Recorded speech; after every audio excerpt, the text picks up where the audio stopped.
อาการหนักขึ้นเลยคือนี่ว่าง่ายๆก็เกือบบรอดไปแล้วถ้าเพิ่นเจ็บประมาณ30นาทีหรือ20นาทีนี่บรอดเนาะมื้อนี้ก็เลยมาซื้ออันนี้ให้เพิ่นว่านี่ซื้อน้ำเกลือสิไปเข้าน้ำเกลือให้เพิ่นซื้อน้ำเกลือโทรหาหมอเช้านี่ก็เพิ่นไปเลี้ยงงัวหมอบ่น้องก็เลยให้เพิ่นมาตอนแรก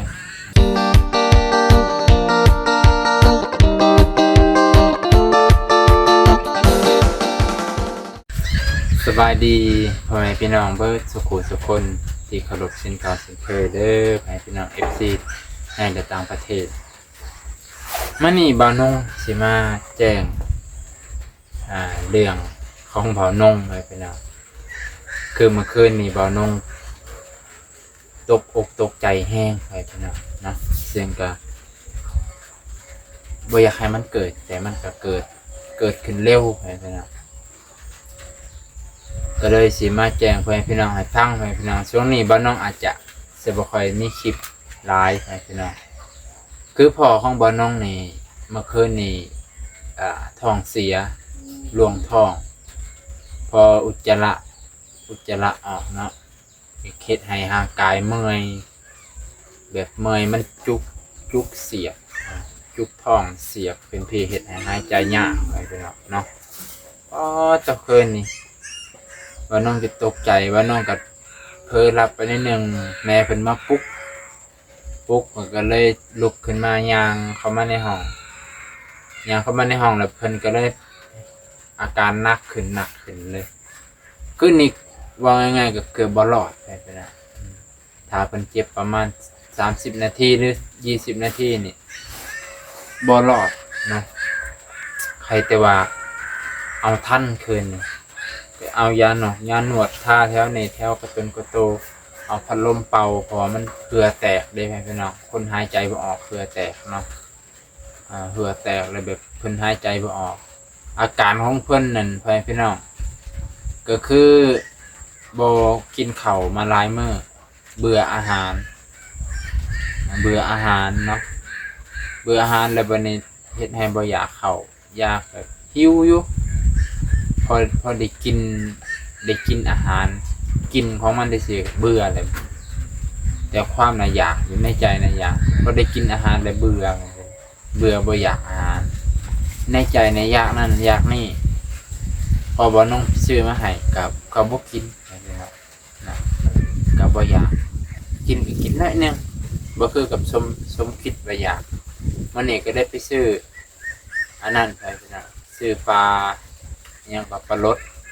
โดยปลาลดเอียนเพิ่นมากินเอียนก็เลยซื้อเอียนให้เพิ่นมันจักว่าตายแล้วบ่จักซื้อเอียนให้เพิ่นให้พี่น้องว่าเพิ่นมากินเอียนกับกบลองเบิ่งว่าเพิ่นอยากบ่พวกซีนพวกนี้ก็เพิ่นก็บ่อยากแล้วเนาะมื้อนี้ก็เลยมาซื้ออันนี้ให้เพิ่นว่านี่ซื้อน้ำเกลือสิไปเข้าน้ำเกลือให้เพิ่นซื้อน้ำเกลือโทรหาหมอเช้านี่ก็เพิ่นไปเลี้ยงงัวหมอบ่น้องก็เลยให้เพิ่นมาตอนแรกเพราะว่ามันขึ้นช่วงคืนนี่มันแห้งพอขึ้นแล้วมันก็อาการทุเลาลงแต่ว่าก็ยังเมื่อยอยู่เนาะไปจังว่าเมื่อยโอ้ผู้เฒ่าเนาะไปจังว่าเพิ่นบ่หิวข้าวนี่4-5 มื้อแล้วให้เพิ่นว่า4-5 มื้อแล้วเพิ่นน่ะบ่อยากข้าวบ่อยากกินข้าวก็บ่แซ่บก็ซื้อวิตามินให้เพิ่นกินก็ยังคือเก่าเพิ่นว่าสังขารผู้เฒ่าเนาะเสียงมาหน่อย นี่แหละพี่น้องเอ้ยสังขารชีวิตบ่แน่บ่นอนทุกอย่างล่วงโรยไปตามกาลเวลาพี่น้องบ่น้องก็เฮ็ดเท่าที่เฮ็ดได้ซอยเท่าที่ซอยได้มันก็ซอยด้วยเงินด้วยคำก็บ่มีพี่น้องเนาะคือเห็นนั่นแหละใครแต่ว่าแล้วเฮือนลุงอาจแล้ว แต่ว่าอาการของบ่หิวข้าวน่ะก่อนเฮ็ดเฮือนลุงอาจแล้วก่อนหนั้นแล้วบ่อยากเขาเพิ่นน่ะเห็นแม่เพิ่นน่ะกินหยังก็บ่แซ่บกินหยังก็บ่แซ่บแบบนี้เออพอเมื่อคืนนี่โอ้พอดีเบานงก็ลัดรถเบาบางมาแต่ไปหาหอยพอดีหลักโบกรถเขาเจ้าให้มาเบิ่งซอยนะลูกหลานก็พอดีเลยลูกหลานมาที่หากินก็เลยมาเบิ่งซอยแบบว่าตอนเพิ่นเจ็บเมื่อคืนนี่แบบเฮ็ดจังได๋ก็ปั๊มจนเอิ้นหาซื้อครับเอิ้นซื้อหาพ่อหาแม่พ่อแม่ของเพิ่นนั่นแหละปู่ย่าของบ่อนุ่งนั่นแหละเอิ้นหาลูกหาหลานเลยนะเอิ้นซื้อมาแล้วนะเมื่อคืนลูกพ่อเอ้ยเจ็บแห้งแล้วพ่อเจ็บแห้งพ่อเจ็บแห้งลูกก็เฮ็ดซอยยังบ่ได้นะมีติดนวดคั่นแล้วก็เปิดพัดลมใส่ให้อากาศถ่ายเทพอบ่นุ่งถามว่าเคยเป็นบ่โรคแบบนี้ก็เคยเป็นอยู่แฮงพี่น้องเจ็บช่วงนี้แล้วมันตีขึ้นนี่นะแบบนี้ตีหนักช่วงอยู่ประเทศไทยเนี่ยเคยทำงานหนักๆจนแบบสลบเลยสลบกับหม่องสลบกับหม่องแปลว่าบ่คิดว่าเจ้าของสิรอดมานะบ่น้องกินพิษนะบ่น้องเป็นโรคกระเพาะรู้สึกว่าเป็นกระเพาะแต่ว่าบ่น้องก็จำเป็นกินเพราะว่าอยู่ในบ้านเพื่อนเพิ่นเนาะเอาเป็นลูกจ้างเลือกกินบ่ได้ก็เลยแปลว่า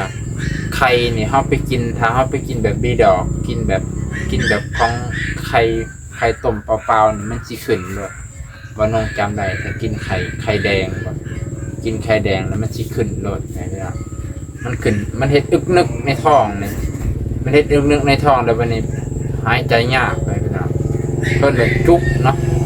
อาการจุกแล้วมันหายใจยากแบบเริ่มแน่นขึ้นมันสิขึ้นลิ้นปีนี่ขึ้นลิ้นปีแล้วมันก็หายใจยากแล้วบัดนี้เฮ็ดให้หัวใจเต้นไวบัดนี้ไปพี่น้องหัวใจเต้นไวตุบตับแล้วก็เฮ็ดให้เมื่อยคันรู้สึกว่าเจ็บตัวนี้ทะลุหลังบ่นุ่งฮู้อาการเจ้าของเลยว่าอาการตัวนี้มาแล้วบ่นุ่งสิเตรียมไว้เลยเตรียมแบบเปิดพัดลมถ่าให้มันบ่ให้เหือแตกคันเหือแตกนี่คือเตรียมสลบด้วยเพิ่นว่าน้ำยังว่าน้ำเงือกว่าพี่น้องจักน้ำยังบ่น้ำแบบคนใกล้สิตายให้นะพี่น้องมันออกมาเองว้าวตอนอยู่ไทยเทื่อนึงจนสลบคิดเบิ่งบ่น้องเจ็บแห้งนั่นจนสลบลงกับพื้นจนฟันว่าเจ้าของนั่นย่างไปเคาะประตูเพื่อนบ้านไปเคาะประตูห้องพี่อยู่ข้างๆเด็กบ่น้องนอนเตียงเนาะเพิ่นเนาะกับผัวเพิ่นก็นอนในห้องบ่น้องฟันว่าละเมอเลยนะละเมอว่าเจ้าของย่างไปเคาะประตูย่างไปเคาะประตูว่าต้องการความช่วยเหลือว่าบ่น้องเจ็บท้องแห้งพอตื่นขึ้นมาเจ้าของพูบลงกับพื้นแล้วแบบมันสลบก่อนสิย่างไปนะตอนพี่น้องกำลังสิย่างแพ้เพิ่นมันสลบก่อนบ่น้องเป็นเลยแต่ว่าหัวบ่ได้พาดพื้นก็คล้ายว่ามันเมื่อยแห้งบ่น้องก็คือสิแบบสลบแล้วเอามือค้ำไปเลยตื่นขึ้นมาอยู่กับพื้นก็เลยข้าวมือขึ้นเตียงบนนอนก็คือแค่นั่นแหละตอนนั้นบ่น้องก็เลยบ่ไหวเลยบัดนี้ถ้าเจ้าของบ่รักษาโรคกระเพาะเฮ็ดงานตัวอื่นบ่ได้นั่นแหละบ่น้องเคยเป็นแบบนี้แต่อาการของพ่อบ่น้องนี่มันเบื่ออาหารปวดหากเมื่อหากออกมาแล้วเมื่อยเลยให้พี่น้องเมื่อยแบบบ้าครอบครัวบ่น้องนี่มีแต่เป็นคนเป็นโรคกระเพาะตามเบิ่งมีแต่คนเป็นโรคกระเพาะถ้าบ่คลำบ่น้องนี่สิบ่ให้พยายามอยากกินทอดกินของมันกินบ่อยบ่ได้นานๆกินเทื่อได้ถ้ากินดุ 2-3 มื้อติดนี่บ่ดีไปพี่น้องกล้วยทอดก็บ่ดีถ้ากินบ่อยๆกินทุกวันหรือกิน2 วัน 3 วันกินเทื่อก็บ่ดี ต้องสัปดาห์ละเทื่อนี่กินได้กินแล้วก็ต้องกินแบบต้องหาแนวรองท้องจังกินได้บ่นุ่งสังเกตได้ข้าวผัดนี่ก็ต้องแบบว่าห้ามกินบ่อยอาทิตย์ละเทื่อได้อาทิตย์ละเทื่อบางร้านมันโพดนี่ก็กินบ่ได้กินแล้วมันรู้สึกโกรธบ่นุ่งอาการของบ่นุ่งสิฮู้เองว่ากินตัวใดผิดของดองนี่บ่นุ่งก็กินบ่ได้ของดองของมันของทอดน้ำอัดลมน้ำอัดลมนี่บางเทื่อก็กินได้อยู่โดนกินเทื่อโดนกินเทื่อนี่กินได้อยู่แต่กินบ่อยๆทุกวันนี่บ่ได้แล้วบัดนี้น้ำสตริงคือกับน้ำM100น้ำM100นี่แหละน้ำคาราบาวนานๆกินทีได้แต่กินบ่อยๆเนี่ยก็บ่ได้ของบ่น้องนี่อันฮู้อาการของตัวเองอยู่เนาะนั่นแหละแม่พี่น้องก็เลยว่าบ่น้องกลับมาอยู่บ้านก็รู้สึกว่ากระเพาะบ่น้องก็บ่ค่อยรบกวนหลายเพราะว่าเฮาดูแลแล้วเฮาก็บ่ค่อยได้กินของมันอยู่บ้านไปอยู่ในเมืองมันจำเป็นต้องกินมันหาอาหารยากที่ว่าเป็นของบ่มันเนาะแบบต้มจืดเนี่ยก็โอเคต้มจืดข้าวเจ้าบ่น้องบ่สิซื้อหม้อหุงข้าวกันโอ้ยเนาะไปพี่น้องเลยลืมอีกแล้วสิซื้อหม้อหุงข้าวให้พ่อเพิ่นกินข้าวหุง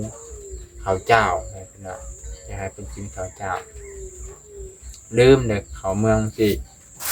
มีสิซื้ออันนี้แล้วก็มาเลยเปล่าแต่ว่าหมอเพิ่นยังบ่ทันไปดอกเพิ่นไปเลี้ยงงัวหมอ4-5 โมงพุ่นแหละพี่น้องนี่แหละบ่น้องก็เลยมาแจ้งให้พี่น้องบางคนก็เห็นในคลิปสั้นเนาะช็อตคลิปช็อตวิดีโอบ่น้องได้ถ่ายลง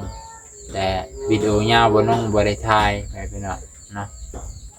ถ้าอยากอันนั้นจะเบิ่งในวิดีโอช็อตนั่นแหละพี่น้องก็ถ่ายบรรยากาศในช่วงเช้านี้คืนนี้บ่มีโอกาสจะได้ถ่ายเนาะทุกคนก็มานี่ก็เลยบ่ได้ถ่ายวิดีโอให้เบิ่งต่อมรสุมชีวิตบ้านน้องก็สิได้กลับมาอีกแล้วมื้อนี้ก็สิจบเพียงเท่านี้แหละพี่น้องก็เลยมาติซื้ออันนี้แล้วก็ซื้อน้ำเกลือก็เลยมาแวะเฮือนลุงอาจก็เลยมาอัดวิดีโอแล้วก็สิได้อัปโหลดแล้วก็สิได้เมื่อพี่น้องจะได้ก็ขอขอบใจขอบพระคุณเด้อพี่น้องที่ให้กำลังใจว่าน้องก็ถือว่าอยากให้มันผ่านมรสุมชีวิตนี่แหละพี่น้องให้พอบ่น้องหายไวๆคือปกตินั่นแหละถึงสิบ่แข็งแรงเพิ่นก็ใช้ชีวิตได้คือปกติเพิ่นก็ใช้ชีวิตได้ปกติเพิ่นก็เกลือไก่เกลืออันนั้นอยู่เฮือนเพิ่นก็มีแต่เลี้ยงไก่ครับแม่เพิ่นสลายเกลือไก่เพิ่นเลี้ยงไก่เพราะว่าไก่นี่เพิ่นก็เลี้ยงหลายพี่น้องเพิ่นก็เป็นห่วงไก่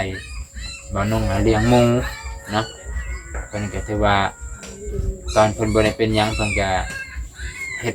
เวียกปอกๆแป๊กๆอยู่ในเฮือนนั่นแหละพี่น้องเพิ่นแต่ว่าเพิ่นก็บ่ได้เฮ็ดงานหนักบ่ได้เนาะนั่นแหละพี่น้องมันนี่ก็เลยมาแจ้งให้พี่น้องฮู้เนาะบางทีอาจจะบ่มีคลิปหลายอาจจะบ่มีการเคลื่อนไหวก็ขอโทษขออภัยพี่น้องในที่อาจสิถ่ายเบิ่งในเฮือนนั่นแหละเนาะขอบใจขอบพระคุณพี่น้อง